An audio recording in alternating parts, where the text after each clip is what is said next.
तो गुरु नानक साहिब महाराज ने देवता किवें बनाया? तो कहंदे ने मनुख दे विचारां नूं बदल दिता। आचार्य रजनीश एक गल कह रहा सी, पर वो साखी बहुत गहरे अर्थ रखती है, बहुत गहरे।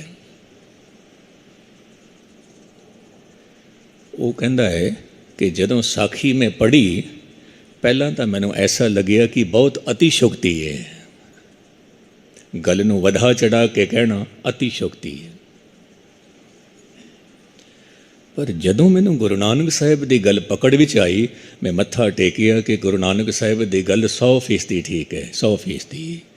फिर उन्हों की रसना चों बोल ये निकले सी कि जे गुरु होवे तो नानक जैसा, जे शिष्य होवे तो सिख जैसा। ये आचार्य रजनीश के बोल ने। अगां कुछ होर भी बोल उसने आखे ने, वह भी मैं आप जी के सामने रखा। कहने लगे मैं केवल ते केवल पगड़ीधारी ते केसाधारी सिख की गल नहीं करता पिया, मैं भाई लहणे वर्गे सिख की गल करता पिया।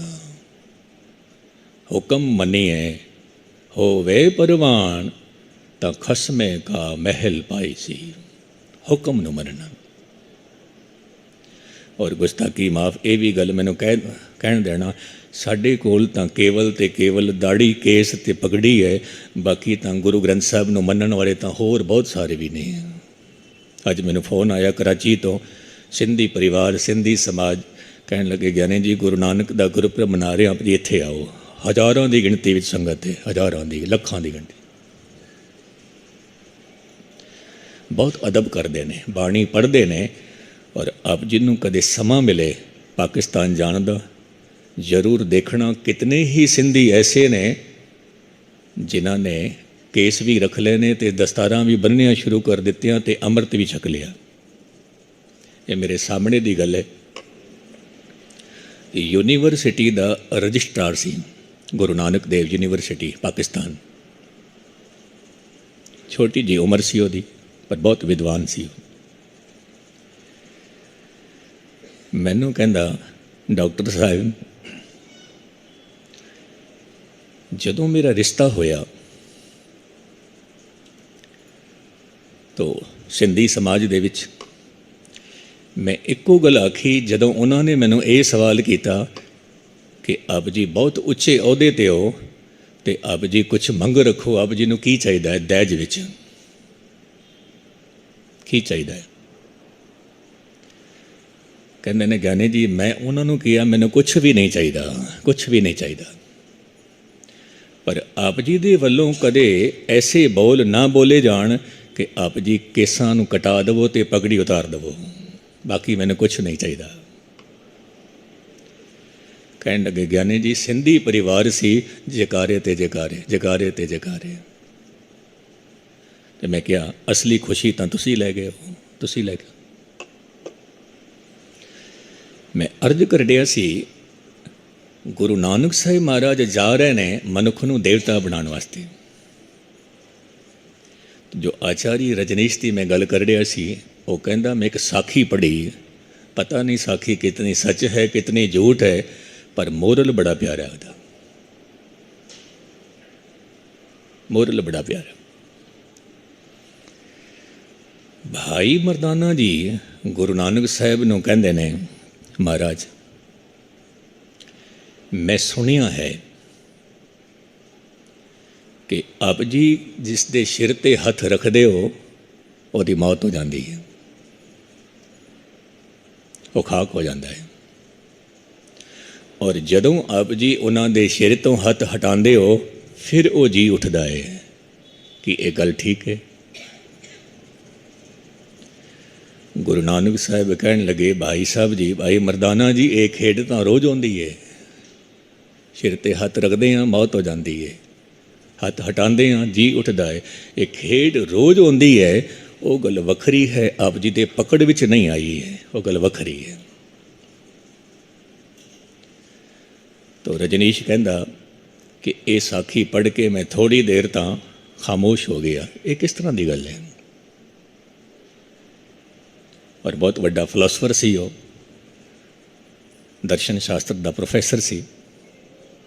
वो कहंदा फिर मैनू एक गल समझ आई कि गुरु नानक साहिब महाराज ने सिर ते हथ रखिया तो विचों मार कढ़ियां बुराइयां, ਉਹਦੇ ਵਿੱਚੋਂ ਸਾਰੀਆਂ ਬੁਰਾਈਆਂ ਮਾਰ ਦਿੱਤੀਆਂ, ਮਿਟਾ ਦਿੱਤੀਆਂ।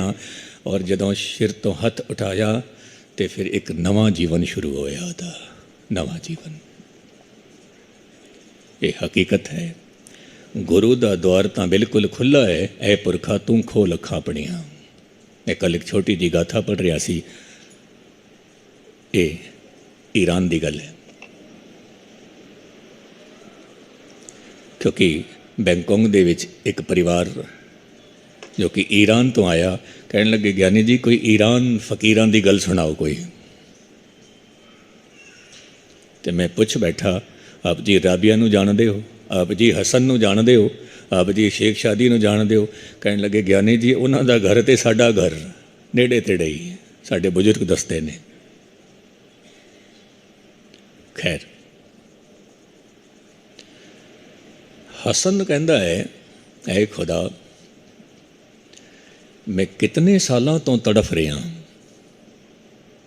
कितने सालों तो, बूआ खोल मैनू आण दे। कितने ही सालों तो मैं तड़फ रहा, बूआ क्यों बंद किया होया है? ऐ खुदा, ऐ परवदगार, बूआ खोल, बूआ खोल। एक दिन, 2 दिन, 3 दिन, 4 दिन ये आवाज़, ये पुकार राबिया सुनती रही। हसन बोलता रहा, बोलता रहा। राबिया कहती है, ए हसन, खुदा दा द्वार तो कदे बंद होंदा ही नहीं, तू अपनी अखां बंद करके बैठा होया है। अपनी अखां, ओदा द्वार कदे बंद होंदा ही नहीं, होंदा ही नहीं, खुला है। और यही कारण है कि अक्सर असीं कहंदे हां गुरुद्वारे दा बूहा खुला ही रहे, मंदिर दा बूहा खुला ही रहे। ये प्रतीक है कि रब दा दर कदे बंद नहीं होंदा, बूहा खुला ही रहिंदा है। वो वखरी गल है। देरी कमी तेरे विच होवे, वो वखरी गल है। मैं गल कह के फिर समाप्ति बुलाना। जिन मानस ते देवते कीए करत न लागी वार। कुछ वक्त नहीं लगा, कुछ समा नहीं लगा। जदों गुरु दे कोल बैठे देवते हो गए, और जदों तक गुरु दे कोल नहीं सी, क्योंकि मैनू किसी ने एक गल कही है, ज्ञानी जी गुरु की लोड़ की है, लोड़ की। तो मैं उसनों अर्ज की, पुरातन समय विच जिवें अजोके समय विच सीडी आ गई है, पुरातन समय विच वड्डे वड्डे तवे आउंदे सी, वो चलदे सी, उन्हां ते सूई घुमदी सी, वो चलदे सी। जदों वो सूई किते अटक जावे तो वही पंक्ति वार वार रिपीट होंदी सी, वही पंक्ति वार वार रिपीट होंदी सी। फिर उत्थे एक बंदा बैठा हुंदा सी, वो फिर थोड़ा जिहा इशारा करदा सी उस सूई नूं, वो थोड़ी जी अगे होंदी सी, फिर नवां संगीत शुरू हो जांदा सी। बस इतनी जी गल है। जे साडे जीवन विच गुरु नहीं है, वार वार वही संगीत चलेगा जो कि क्रोध नाल भरिया होएगा, वार वार संगीत वही चलेगा जो हंकार नाल भरिया होएगा, वार वार संगीत वही चलेगा जो लोभ नाल भरिया होएगा, वार वार संगीत वही चलेगा जिहड़ा ईर्खा निंदा नाल भरिया होएगा। फिर गुरु की करदा है? गुरु एक इशारा करदा है, जीवन विच एक नवा संगीत पैदा होंदा है। जिथे काम का संगीत चलता सी, उत्थे करुणा का संगीत चल रहा है। जिथे क्रोध का संगीत चलता सी, उत्थे प्रेम का संगीत चल रहा है। जिथे मोह का संगीत चलता सी, उत्थे फिर महाप्रेम का संगीत चल रहा है। जिथे लोभ का संगीत चलता सी, उत्थे दान देण की प्रवृत्ति का संगीत चल रहा है। जिथे हंकार का संगीत चलता सी, उत्थे निरंकार का संगीत चल रहा है। क्योंकि ऊर्जा इक्को ही है। वही ऊर्जा काम बनती है, वही ऊर्जा राम बनती है, वही ऊर्जा क्रोध बनती है, वही ऊर्जा करुणा बनती है, वही ऊर्जा लोभ बनती है, वही ऊर्जा दान देने की प्रवृत्ति बनती है, वही ऊर्जा मोह बनती है, वही ऊर्जा प्रेम बनती है, वही ऊर्जा अहंकार बनती है, वही ऊर्जा निरंकार बनती है। ਤੇ ਤਬਦੀਲ ਕਰਨ ਵਾਸਤੇ ਗੁਰੂ ਚਾਹੀਦਾ ਹੈ, ਗੁਰੂ ਚਾਹੀਦਾ है। तो तमाम आलमा का कहना है, साइंटिस्टों का कहना है कि जो सूरज है इसकी जो कशिश है ये 7 पतालों तक पहुँचती है। इस सूरज की कशिश 7 पतालों तक, इस सूरज की कशिश 7 आकाशां तक पहुँचती है। लेकिन हैरानगी की गल है कि इस सूरज की कशिश साढ़े दिल तक नहीं जा रही है, अंदर नहीं जा रही है, अंदर नहीं जा रही। तो मैं कई बार अर्ज करना, जदों बाहर हनेरा होवे तो विशाल दरिया दिसणों बंद हो जाते हैं, हनेरा है। गगनचुंबी पर्वत दिसणों बंद हो जाते हैं क्योंकि अंधकार है। बंदे दे कोल बैठा होया बंदा एक दूजे नूं वेखना असंभव हो जाता है क्योंकि अंधकार है, हनेरा है। और कहते ने जे जीवन दे विच अज्ञानता दा हनेरा होवे तो अंदर बैठा होया रब भी दिसणों बंद हो जाता है क्योंकि अंदर हनेरा है। अंदर प्रकाश हो जावे वो किस तरह होएगा? आप जी नूं अंतरमुखी होना पेगा। अज आपां जेकर विचार करिए, गौर मुताला करिए, बहुती खलकत बाहर मुखी होई बैठी है। जेड़ा मनुख अंतरमुखी हो गया समझ लेना वो उस निरंकारी जोत विच लीन हो गया। कल आपां शुरुआत करांगे कि बाहर मुखी किस तरह होए हाँ और अंतरमुखी किस तरह होवांगे। गुरबाणी के मुताबिक, धार्मिक ग्रंथां के मुताबिक, संतां महापुरुषां के मुताबिक, उन्हां दे जीवन का अनुभव।